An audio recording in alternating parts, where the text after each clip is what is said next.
This data visualization looks at the leading causes of disability worldwide. Right at the top, as the #1 cause, is depression. In the United States alone, close to 10% of adults are struggling with it.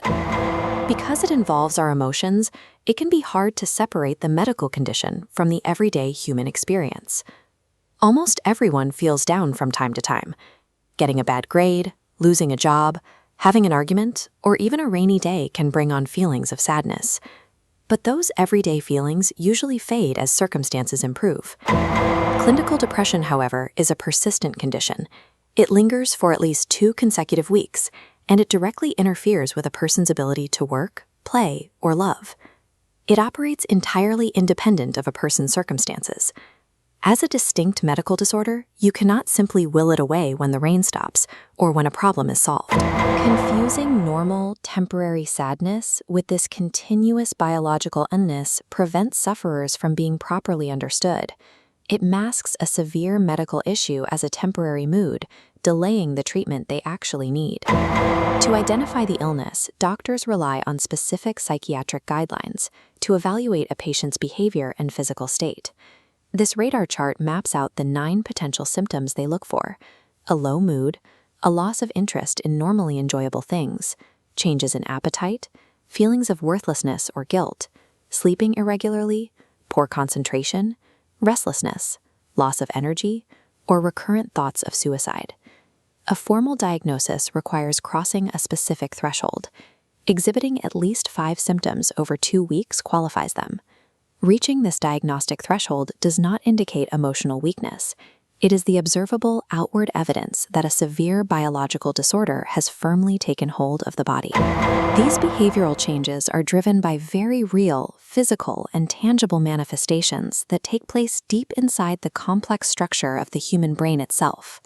In a cross-section, macroscopic changes show shrinkage in the frontal lobes and hippocampus. At the microscale, neural pathways show depleted neurotransmitters like serotonin. These disruptions intersect with altered sleep cycles and sharp hormone abnormalities, like elevated cortisol. Neuroscientists know these complex biological factors interact to cause the disease, but they currently lack a definitive diagnostic tool capable of predicting exactly when or where it will show up in a specific patient. Because this underlying biological destruction is completely invisible from the outside, sufferers often appear physically fine while quietly enduring a systemic organ failure. This stark timeline graphic visualizes a staggering reality. According to the National Institute of Mental Health, the invisible nature of the disease means it takes the average person suffering with a mental illness over 10 years to finally ask for help. Once a patient asks for help, doctors have highly effective frontline treatments available. The complementary pairing of therapy and medications works systematically to boost depleted brain chemicals. For severe cases, extreme interventions are utilized, such as electroconvulsive therapy, which induces a safe, controlled seizure in the brain, or emerging targeted technologies like transcranial magnetic stimulation. These biologically targeted treatments successfully correct the physical damage, but they remain entirely useless until the patient feels safe enough to take that first step toward a doctor.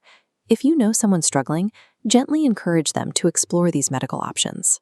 You can offer to help with seemingly insurmountable administrative tasks, like researching local therapists or writing a list of questions to ask their doctor. Avoid comparing their clinical illness to personal moments when you've felt down. Comparing their symptoms to everyday sadness can induce guilt, making them feel ashamed for struggling. Instead, reinforce that depression is a physical medical condition. It is no different than asthma or a broken arm. It is not a personality trait, and they shouldn't expect to just snap out of it. Open conversation has immediate life-saving power. Research clearly shows that directly asking someone about suicidal thoughts actually reduces their risk of suicide. Eroding social stigma through open conversation drives more patients to seek treatment. As more people undergo treatment, scientists gather better data on the brain, creating a positive feedback loop that steadily improves our ability to defeat the disease.